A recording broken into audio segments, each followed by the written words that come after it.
Fishy, fishy, fishy! What's going on, fishy friends? Alright, I feel like it's been forever since I've done a fish room update. Just been so busy this summer, I've barely had time to get down here. I feel like a broken record saying that all the time. But anyway, on to the fish. Let's see, what's changed? I've started slowly but surely moving some of these large angels. There was 5 over here in this tank. And slowly but surely I'm moving them over here to the 55-gallon planted tank. That's one of the big guys back there on the left. Those are the 2 smaller ones in the front.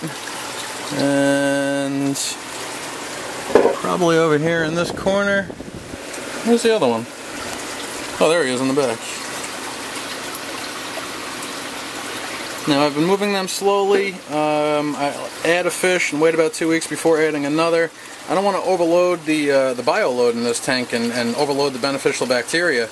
Got to allow a little bit of time for that colony of beneficial bacteria to catch up with the added waste production of a new fish, especially with large fish like these big angels, which of course they won't turn and really show their size. There they go. You can sort of tell the size difference between the big one that was in that tank behind me and what I'm going to call the smaller ones, which are still relatively decent sized angelfish. There's a lot of algae on the glass here. I have been noticing quite a bit of algae on this glass here, and I think part of the problem is I run T5HO high output lamps in this shop light fixture over here, and fluorescent bulbs sort of, I don't know what the right way to term this is, long before they go dead, they sort of change and almost wear out a little bit. Their spectrum changes a little bit from what they initially were. It's recommended to change fluorescent bulbs, specifically HO bulbs if I understand correctly, every 12 to 18 months or so. These bulbs are probably 18, almost 24 months old now. I did actually grab this bulb right here the other day at the store. It's a 6500K full spectrum daylight T5 HO bulb. What brand is this? I thought it was a Zoom head. I guess not. It's a Tropical Wave Point. But I was only able to get one bulb. Like I said, that's a 6500K. Typically on my planet tanks, if I'm running fluorescent lights, I like to run a 6500K and a 5000K if I can find it. But I do like to run 2 bulbs of slightly different spectrums. So I'm holding off to switch these bulbs until I find a second T5 high output bulb of the correct spectrum. So the angels transitioned well. This tank has injected CO2, and the tank they came from did not. So it did take a little bit of acclimation and a couple of moments where I got a little worried when I moved these guys over. Excuse me. The first one transitioned well. The second one was kind of reaching for the surface of the water and gasping as if he was having trouble acclimating to the high level of CO2. But after 24 hours, everything was fine. I kept an air stone running in there. I had it at full strength the first day I put the fish in. I've since turned it down. The second fish has been in here for a good week or so now. So I'll give it one more week, and then I will add in another one of the angels into there. And let's see, we got some bad news over here. This was the tank with the 4 Rafflesia crossed with Penang eruption discus. This is the tank where I had that one with that gill issue. I noticed in the past couple of weeks that gill started getting inflamed and looked swollen and red again. And about 3-4 days ago now, I noticed that the fish was kind of vertical instead of horizontal, and the day after that, he was no longer alive. So unfortunately, I lost one of my, I guess he was an adult discus. He was the smallest of this particular group. And now I'm also the tiniest bit concerned about that one back there. His gill looks a little funny now too. So that's really a shame. And I don't know what I could have done differently. I wish I knew exactly what that issue was with that fish's gill to begin with.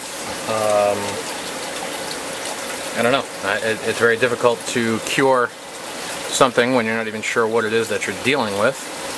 I thought I had eradicated the problem by medicating the tank a while back, and the fish started looking better, and it looked real good for a while. A number of weeks, number of months actually now, if I'm thinking back correctly. And then all of a sudden he went downhill and unfortunately died. So that part sucks, but not much I can do about that. What else? These two are looking good. Now my plan was I was going to start moving all my discus into the same tank. I was going to move these guys over into there for a little while and eventually move all the discus into this tank, but now I'm reluctant to do that and I'm going to slow down on that plan again. That is still my eventual plan. I gotta start tending to this tank again and rescape it. I've let everything go wild. But I would move all the rainbow fish and the red-tailed black shark out of here. I'm not exactly sure what I would do with them, and I would try to make it a discus, planted discus tank, make it a nice planted discus display tank. With that in mind, I had grabbed some cardinal tetras at the store the other day. I'm a glutton for punishment when it comes to cardinals and neons. They had a relatively good price at one of my local fish stores on some cardinals, so I picked up 12 and about 5 survived. Well, I picked up 12 and lost 1 or 2 within a day or so, and I had then been to a different local fish store who had some really, really tiny cardinals, and I picked up 15 of them. None of those guys survived. They were all dead within 24, 48 hours at the most.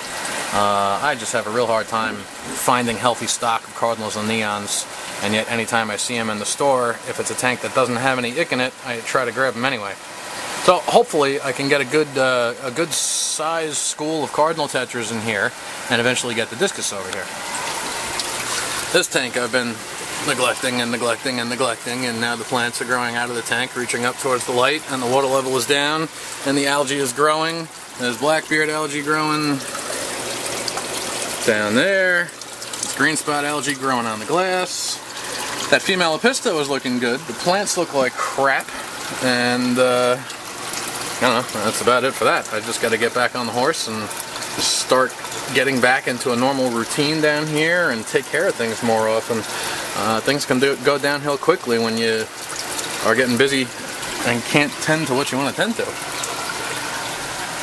The pair of red Turks, which you can't see because of all the glare on the tank, are doing quite well. Still not breeding for me, but they're there and they're doing well. Tetra tank's doing good. Everybody in here looks okay. I threw those 3 cherry shrimp in here the other day. Just earlier this week I saw at least 2 of them at the same time, but they hide. I can never find them when I'm looking for them, and then when I'm not looking for them I see them quickly. I don't see them right now, but I'm sure they're in there. They like hiding under the wood. This tank is in desperate need of some maintenance too. Down here, the Apistogramma trifasciata. Threw a whole lot of driftwood in here. I had a bunch of driftwood. I did an unboxing video a while back on all that driftwood. I've been keeping it down here, and I was soaking it to try to release some of the tannins. It's still soaking currently, and there's some driftwood left. But it dawned on me that I got these 2 buckets, this one here and one around the corner, full of driftwood, and I haven't been using them in the tanks, so I figured I'd start throwing them in the tanks. So I threw a bunch into that Apistogramma tank. I threw a bunch down here into the Endler tank. The Endler colony is doing really, really well. I don't know if anyone can explain to me why it seems that I have very few males in the colony.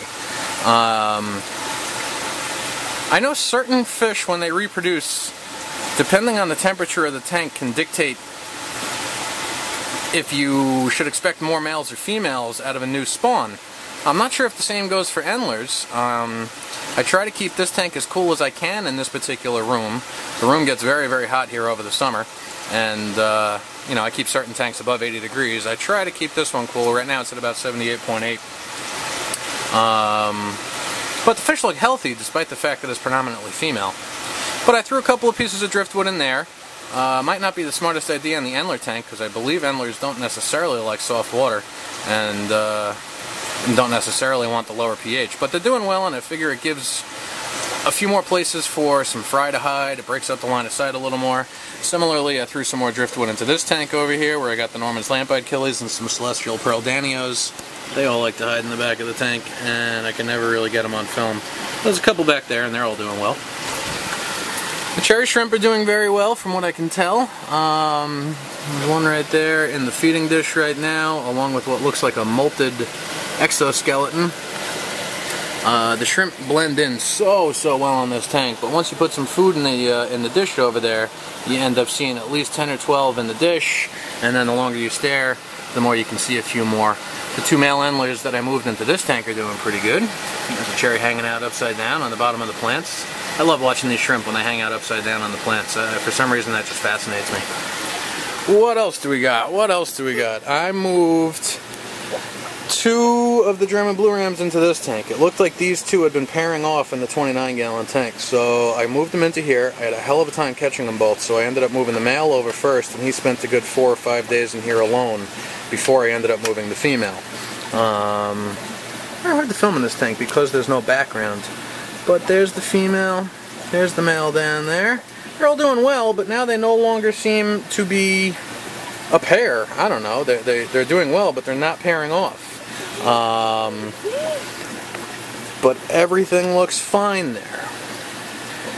The Apistogramma cockatoides, triple reds, the juvies, they're doing really good. I finally added an auto feeder to this tank. I don't know why I hadn't earlier. And as you can see, we got quite a mess on the bottom of the tank, so I got to start upping my maintenance. But these guys are finally starting to put on a little size and put on a little color, and I'm quite happy with how they look. I started with, I think, 7. I purchased 6 from Ted Judy. I think he sent me 7. One of them I lost quite early on, and then I think I lost 1 shortly thereafter. So the 5 that are left are all doing pretty good. The pair of red covers have spawned for me again 1 or 2 more times. I still haven't seen them in the act, so I'm still not 100% sure if I have a male and a female. Out of the multiple spawns that they've done, I've never gotten to a wiggler stage, which led me to believe that it might be 2 females. However, I don't see enough eggs on the cone after a spawn to really think there are 2 females. If there was 2 females, I should see a huge, huge number of eggs. I think what's happening is either the male is just not doing his job, or the fish are gobbling up the eggs after about 24, 48 hours. The last spawn was about a week or so ago, and as of day 2, the eggs looked really, really good, and then that afternoon they were gone. So if I do see eggs on the cone again, I might contemplate pulling them and try to artificially rear them this time. We'll see. I'm doing some maintenance right now, and started draining this tank earlier, and I'll be back down here to fill it in a little while. I drained this tank over here with the Juvie Red Tiger Turks. They're all doing really well. I'm starting to put on some size. About time to move them up into a larger tank to continue growing out. This was the tank with all the German blue rams, where I moved those 2 over into there, like I just said, and that leaves 2 over here. They had shown no signs of pairing off or anything. I don't know, they're not fighting, they don't love each other, they don't hate each other, they're just kind of sharing a tank. Let's see, there's one that I'm 99% sure is a male, and I do believe the other one back here is a female. I could be wrong, it could be a second male, but I'm not going to worry about that too much. What else is going on? This tank, honestly, I haven't done anything to this tank. I've even stopped dosing ammonia to keep whatever beneficial bacteria colony had started in this tank. I haven't even kept it alive by dosing it. I'm hoping as the cooler weather comes... Alright, I'm back. Little camera malfunction there. I got a problem with my my Nikon 1 series. Apparently it overheats very easily. Thankfully it goes into a safety shutdown mode instead of just burning out completely. But I don't think it should be happening to begin with, especially not after a 10 or 11 minute recording session. Anyway, we're still changing water. Let's see, we drained, we're draining.